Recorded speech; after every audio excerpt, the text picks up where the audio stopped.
Good. Good. All right. So thanks for coming out, everyone.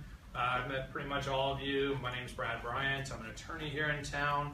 I do real estate closings, work with the realtors at Waterfront, but Kyle asked me to come in and give a talk on tax reform. I don't hold myself out as a tax lawyer, but I think Kyle thought it might sound more effective coming from someone with a law degree. So here we are with the real estate lawyer winging the tax reform. But what I have done with a lot of you is work with you forming LLCs or PAs for your individual practice, and that is a tax saving device. So we can tie that in a little bit. And there's also some interesting provisions in the tax reform that may relate to your clients, specifically the limitation on deducting property taxes at $10,000, which give or take $1 million property, but which covers most people. But there's some big heavy hitters who pay, tens of thousands or hundreds of thousands here in Naples in property taxes a year. So that's a big one that's affecting the wealthy and of course the ultra wealthy. So we'll go over these. What I did for a printout, I actually just went on the H&R Block website, and they actually had some pretty good user-friendly, plain English information about the tax reform. Obviously, it can get a little bit complex. We've already started. You can go ahead and exit. Okay. So Brad means everybody. So we'll go over that. We'll go over this handout step by step. Some of these we'll kind of skim over, and I'm happy to take questions along the way. Don't drill me too bad on tax issues because, again, I know enough to be dangerous. But what really the purpose of this is to highlight some of the changes so that they're on the front of your brain for yourself, for your clients, for your family, for your friends, so that you can then go a little bit deeper, see what applies to you, talk to your tax advisor, your CPA, whoever it might be. And the good thing is a lot of these aren't effective until now. So, 2017 is done. For the most part, this isn't going to affect your 2017 taxes. It starts moving forward now. So you can look at this, take steps in 2018 for your particular case, and see what you can do to minimize taxes. Because economy is good, whether you've got investments or you're just a realtor. We've got a good market here, so a lot of you are going to be making a lot of money, and it's really easy to overpay in tax. And one of those things, if you don't have a grasp on taxes and interest, those are huge expenses over the course of your life, whether it's mortgage interest, credit card interest, those things like that can just get out of control. Got to get control on that and your taxes as well. So especially whether you're starting out or you've been doing it for years, you should always be learning. I know many people that have been in real estate practice and other businesses that didn't get really tax savvy until later on and started saving money after they've been overpaying, or what I call giving the IRS a big tip, paying more than you should. It's one of those things. You got to pay your taxes, but be smart about it. Look into the laws. Talk to your tax advisor. I'm happy to help, give you name or names of accountants here in town. So really important part of your real estate practice is getting a handle on this. So good news is, for the most part, with the tax reform, main thing is that the tax percentages, we still have kind of the same brackets, but for the most part, unless you're making a lot of money as a individual filer, most of the tax rates have gone down.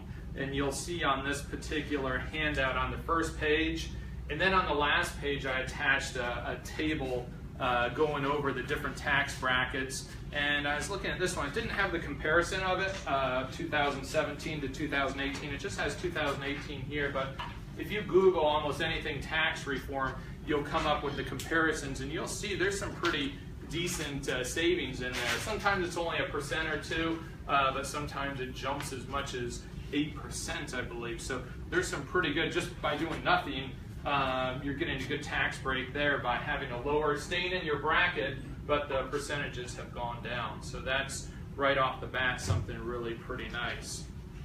And you'll see some examples there just on making $40,000 a year, how you automatically pretty much save $1,000 when your tax bracket comes down from 25% to 22%. So, and you'll see that the graduated incomes on that last form there. So tax reform didn't take much sympathy on single individual filers who make a lot of money. I think they even jumped up a little bit from 33 to 35%, but for the most part, it's tax savings for everyone else.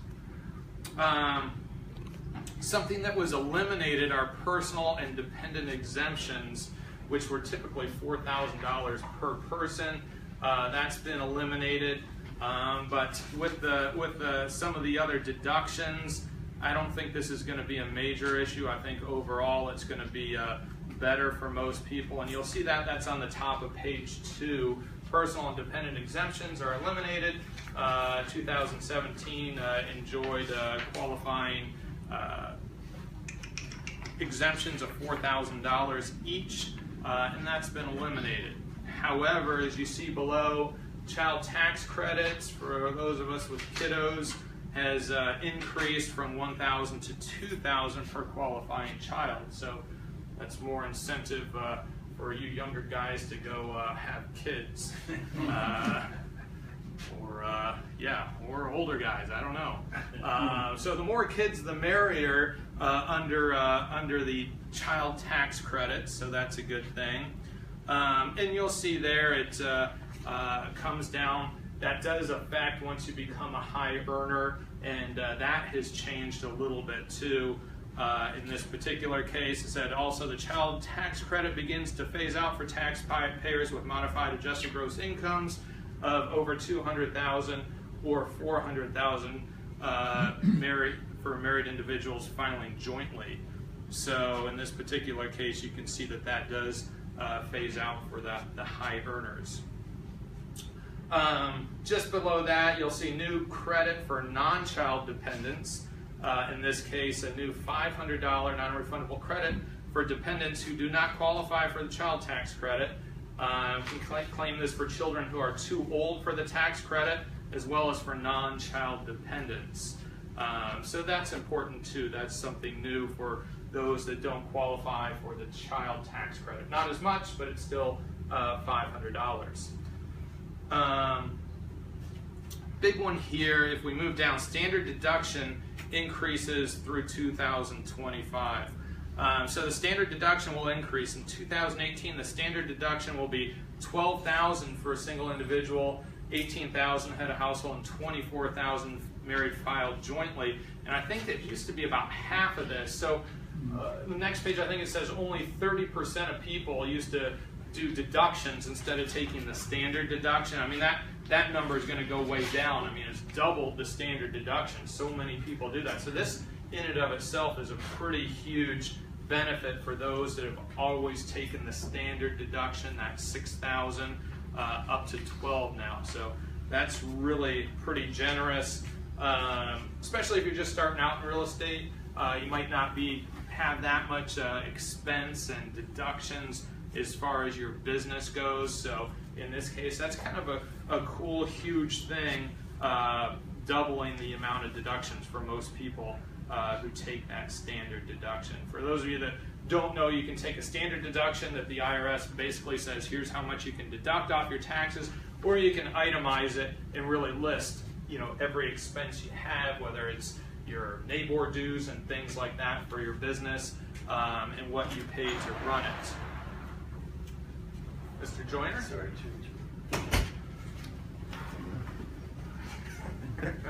So, Brian Joyner, everyone. Thanks. So getting back to that, the deductions have doubled. Great thing. A lot of people can take advantage of that. Next, a couple of things that are fully eliminated: the miscellaneous itemized deductions, subject to a 2% floor, employee business expenses, tax preparation fees, and investment expenses, personal casualty and theft losses, things like that. Not applicable to everyone, but those have been fully eliminated. Big one here, what's been limited: state and local income taxes, or state and local sales tax plus real property taxes may be deducted, but only up to a combined limit of $10,000. So like I said, that's pretty That's pretty huge, and $5,000 for married filing separately.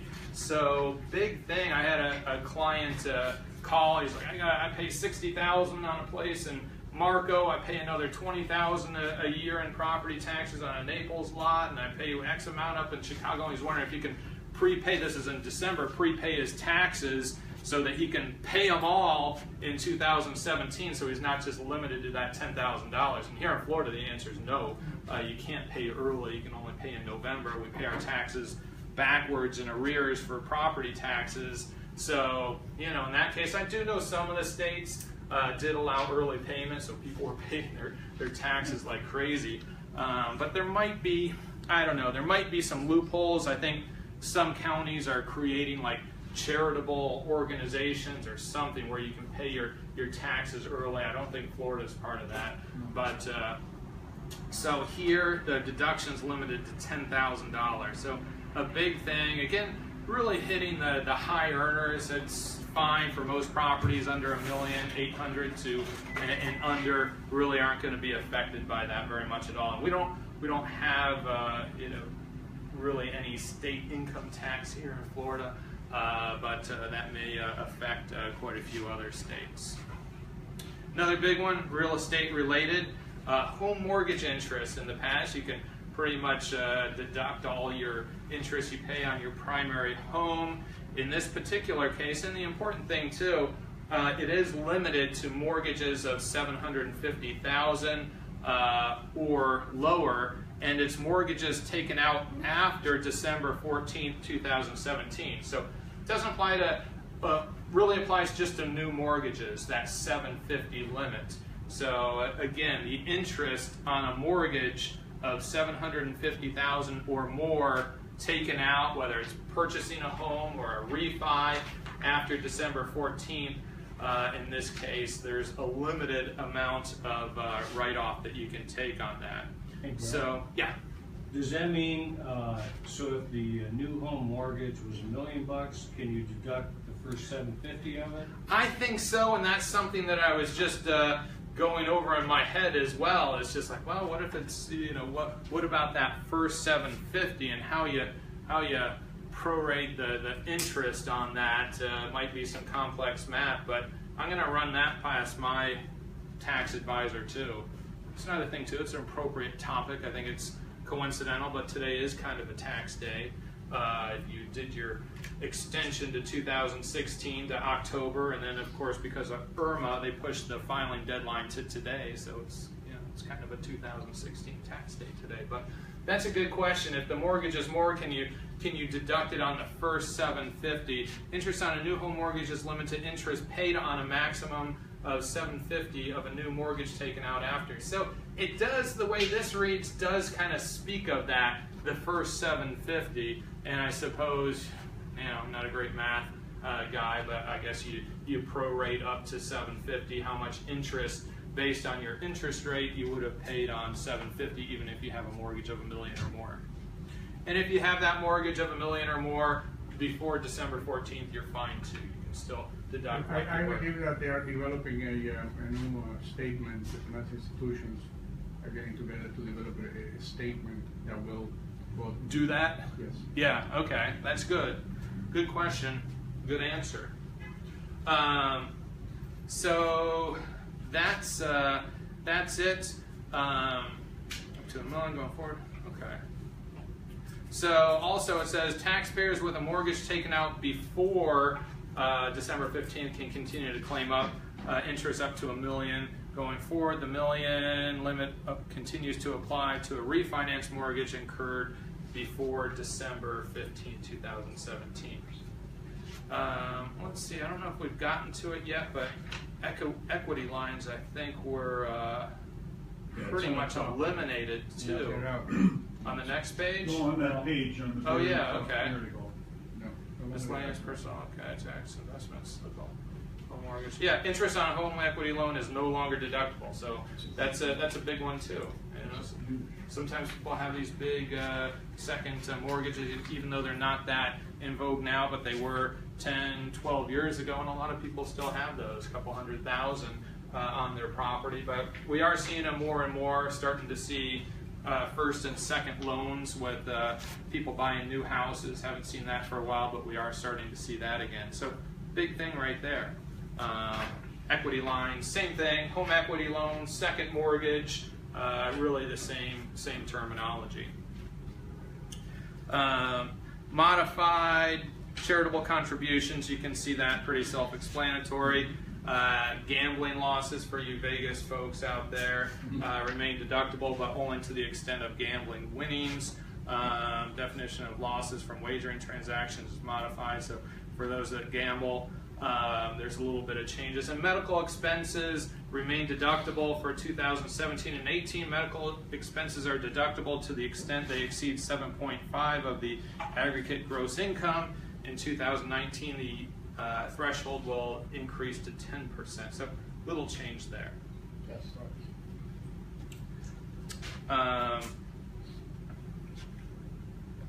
Okay. The overall limit on itemized deductions, often called the P's limit, is also eliminated by the Tax Reform Act. So it also states here that all these, or most of these, take place until 2025. Usually Congress will do that, and have this bill, it's passed by the House and Senate, signed by the President, and it just kind of repeals itself under a certain period of time, and they usually just renew it or change it or whatnot. So this really goes until 25 or 26 for the most part. Couple of things.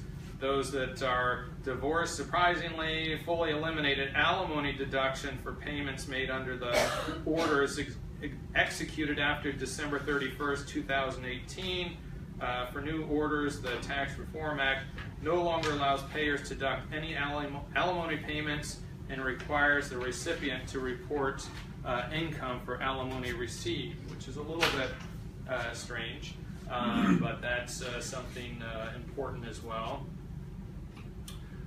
Tuition and fees deduction expired under the previous law and was not renewed. And domestic production activities deduction, not familiar with that one, the DPAD. So, mostly eliminated moving expenses are disallowed as well, except for members of the military, which makes perfect sense.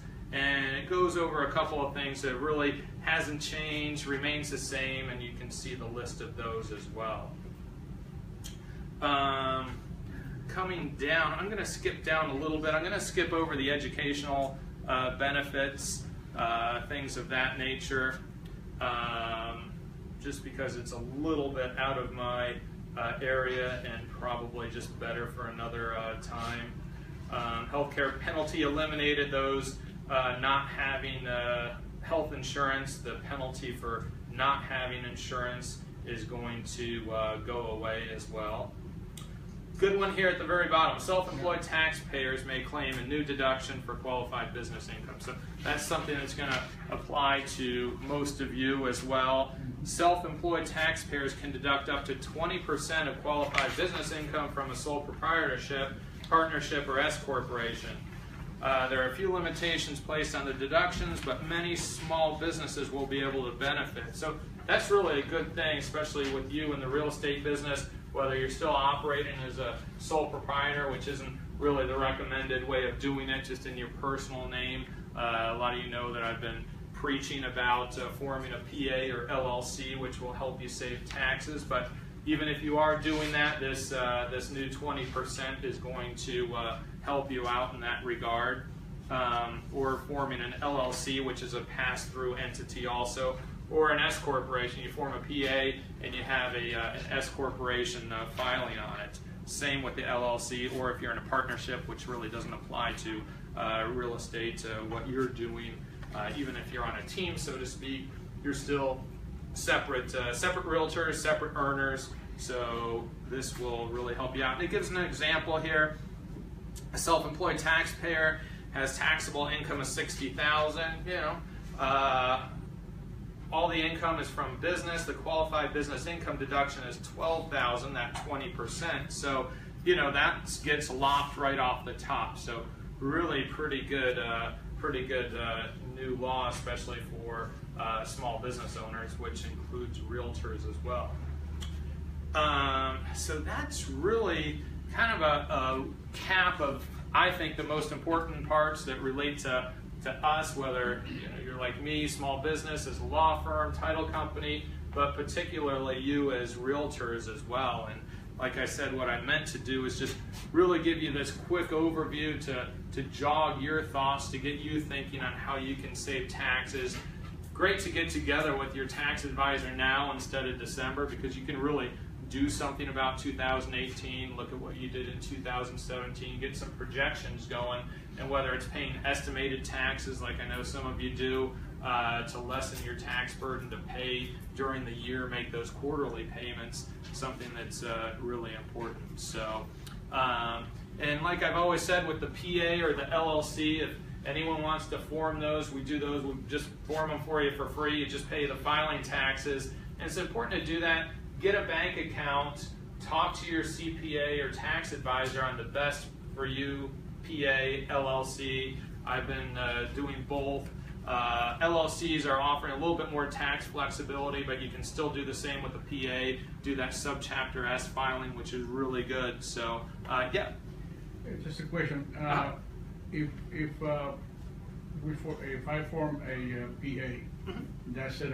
Do I have to change anything with my licensing with the state or what? Yeah, there's a form. There's a DBPR real estate form 16, I think it is. Really simple. I fill them out. Just have you sign them, send them into the DBPR with $30, and they change your name. When you do, say for example, a PA, you have to use the exact name that your license is in with the PA on the end of it. Okay. And then once you do that, then you send it in to the DBPR, $30 in an easy form to fill out.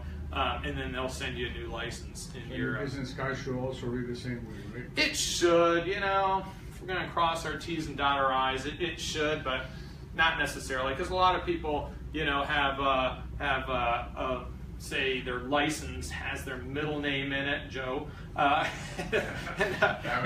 Joe St. Peter, everybody. So yeah, some won't even fit.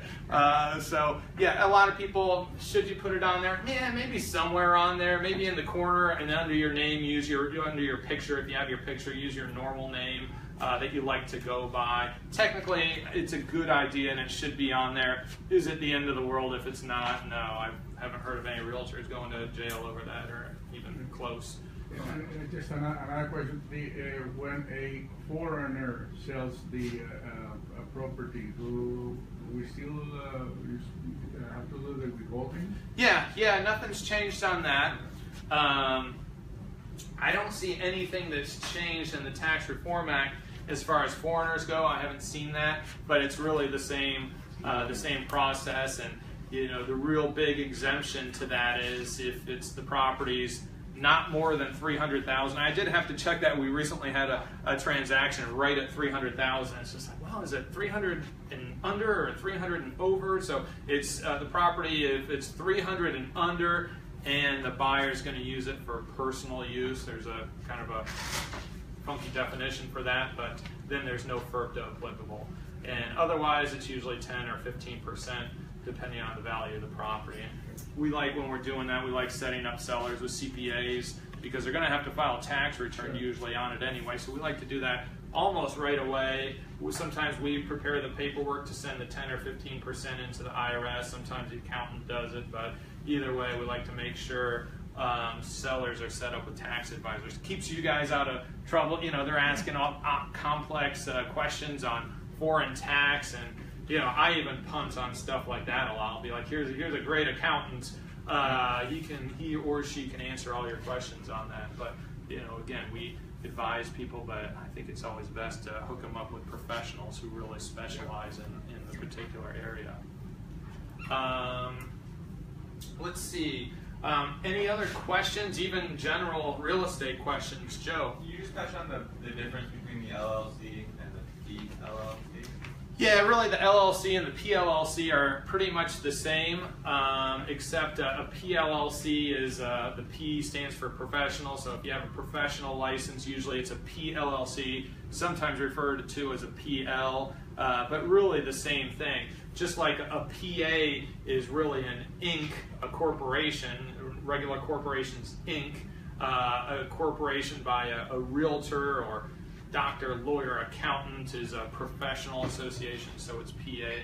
And yeah, I always talk about, I had a good client realtor. He's just like, can you form one of those PAs for me? I just think it looks cool after my name. It makes me look like I got some advanced degree or designation. And it's just like, Jim, I suppose, but that's not the real reason. So everyone's got their reasons for it, but it is a good idea. And I think it's good doing the LLC, PLLC, or PA, just because it forces you to really think, more like a business. It's like, okay, I'm a professional, I got my real estate license, I'm going, or I've had it for years, and open up that specific bank account, and that way your real estate checks from the broker, your direct pay at closing from the title company go right in that, and then you have a Visa card where you can do your expenses right out of that, whether it's lunch, paper, computers, your neighbor dues, or whatever you pay to Waterfront. And that keeps it neat and orderly, so instead of handing your accountant a shoebox full of receipts and stuff,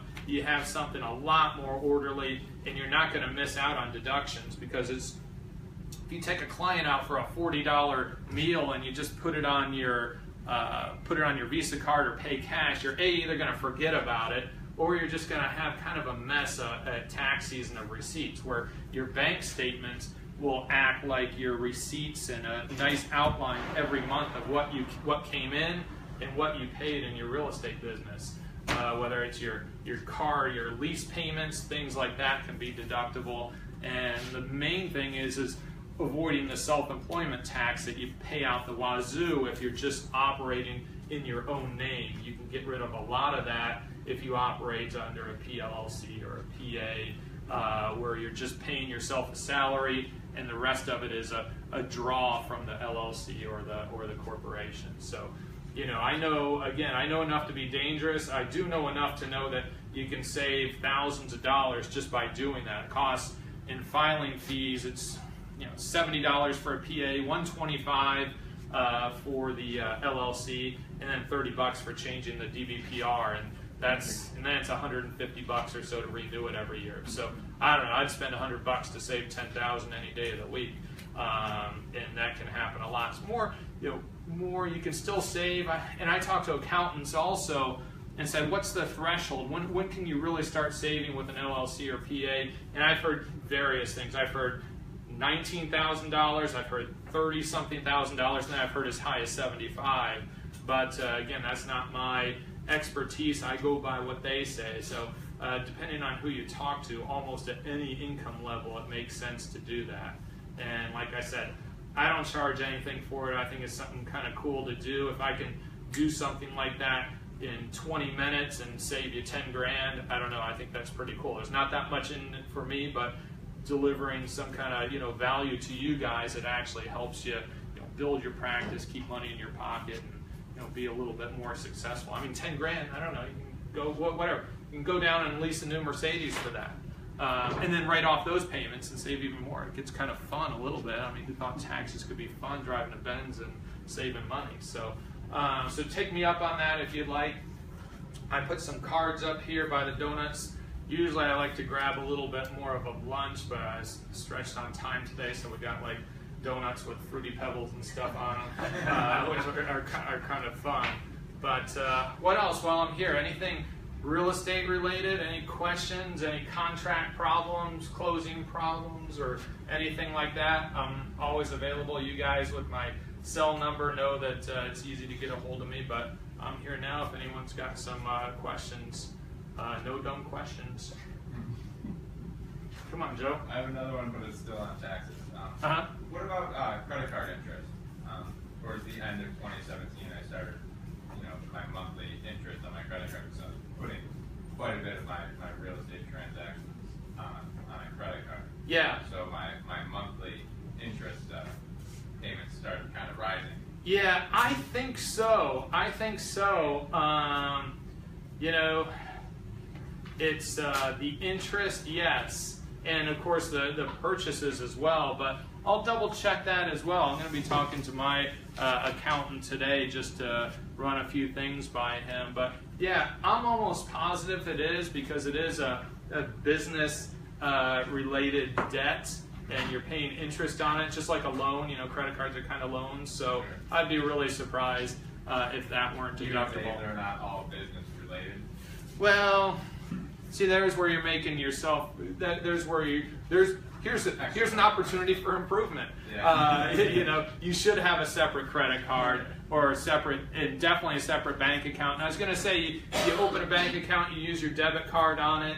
And if you want to get a little bit more fancy, get an American Express or a regular credit card, but put it in your business name, because you're just, I don't know, you're mixing things up like that, and that just makes it more difficult for you. And yeah, because you know, talk about mental math, trying to figure out what interest pertains to what purchase, how many months ago business pledge. So yeah, so if you really want to get your full deduction on interest on business expenses, I'd use a totally separate card. Or yeah, it's going to be real hard when it's mingled like that.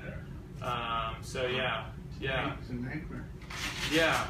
I'm doing it in my head, and I couldn't probably figure it out. I think it'd be quicker to lose the deduction than trying to figure that stuff You out. ultimately couldn't do that much. I mean, you're talking Yeah. about $100 a month on 2 credit cards. Yeah. From like July afterwards. So Yeah, or you nothing can, crazy or- at that point, you know. or conservatively ballpark it. You know, in case you get audited, it's better to come out less than more. But good question on that. But yeah, all the more reason to keep things separate. It's a good idea. It got to the point that I got the PLC, Yeah. but I never actually opened the bank account because I never funded it. Because Yeah. all my funds from closings went just right to trying to pay down the credit cards that I, obviously incurred trying to start the business, getting your license, bank, all that stuff. Yeah. In the middle of summer, and then nothing was selling, and so of course. Yeah, and what I do if you're just starting out, you open the LLC bank account, fund it with your own money. That's a capital contribution. You're putting money in, out of your own pocket, or you borrow or whatever. But then you start paying all your expenses out of that. Don't pay it out of your personal bank account. Take your personal money and put it in your LLC or PA bank account. That's just contributing to the business, and your tax advisor will know that. And just do all your expenses out of that.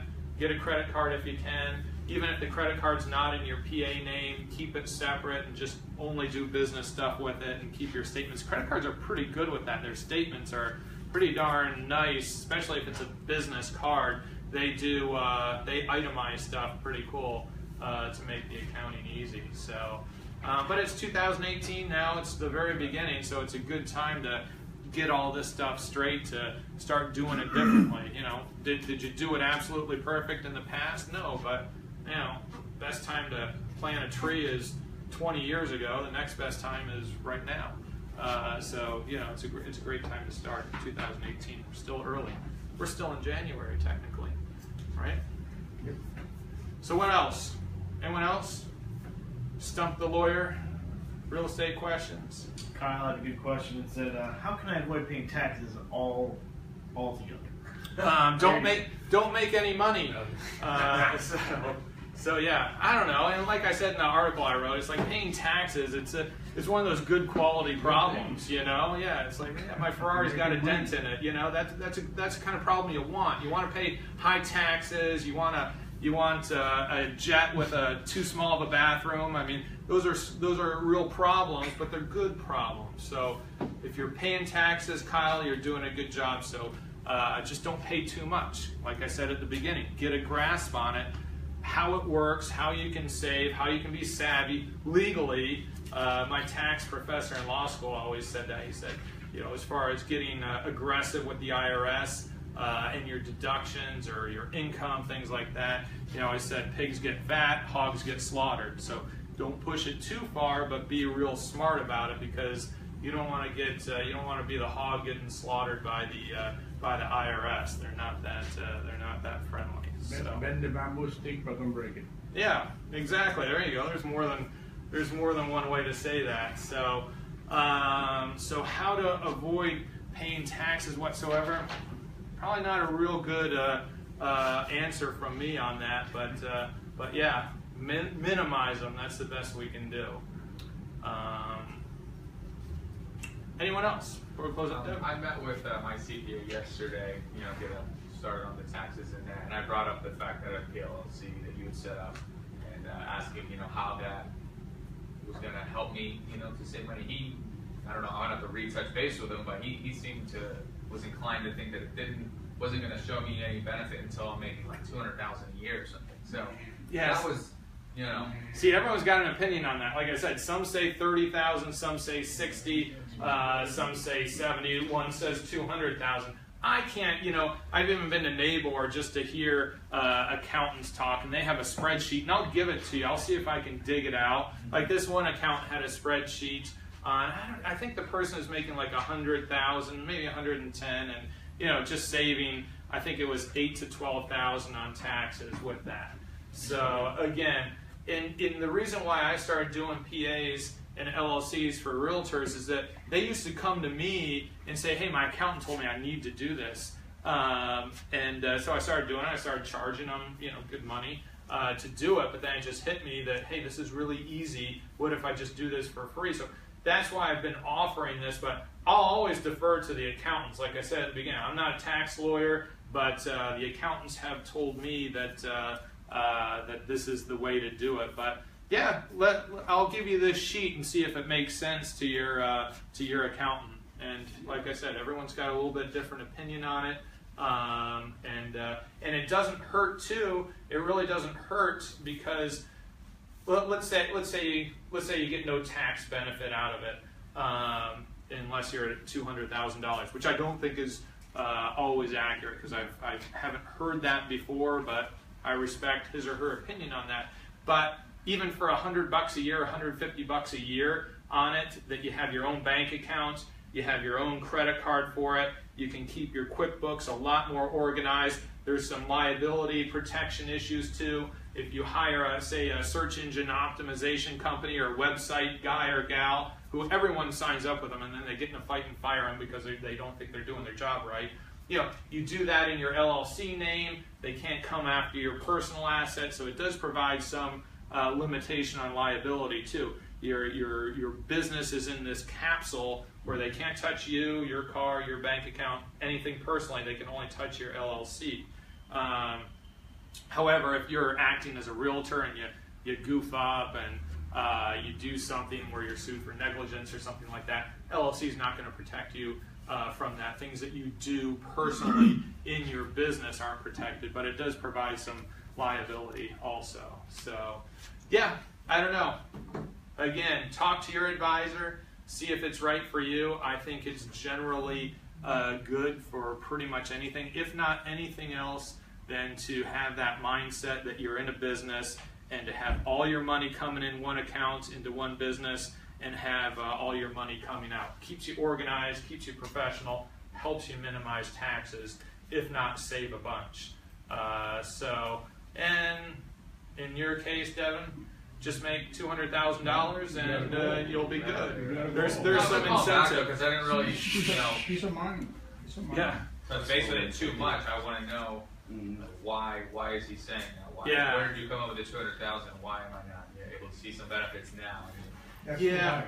That's definitely too high. Yeah, and that question was posed to, and I'll give you the handout. Like I said, I was listening to an accountant speak at Naples just to see what she had to say about it, and someone did ask her that, and she said a real low threshold of like 30-something thousand, which I was surprised. I thought it was more 60 to 70 or so, but yeah, it's. Well, I don't want to put anyone on blast, but Gavin with Clifton Larson is the one who does it. I'm going to call him anyways. If you want, I'll step out, call him now, see what he says, and maybe share it with everyone, because I'm curious to know. I mean, the number anyways, the figure, where he comes. You'll find out it's much lower than that, much lower. Yeah. Probably the 50 or something. Well, maybe he knows something I don't know. Maybe not. Yeah, and let's say worst case scenario, it's $100, and you get to deduct that anyway. So it's really it's not that much money, and it looks cool after your name. Some people think. So, what else? Anything else? PAs, LLCs, contract questions, taxes. Trump's tax reform. We can talk politics. Maybe not. That's probably not. Joe. Just talking about basically, not paying taxes, you didn't make any money. I essentially did spend more money on advertising and getting my business started in 2017 than I did after May. So can I roll over that loss into 2018, or? I don't know. I don't know. I have heard of that happening, but Because I can't claim that I made negative, 10 grand.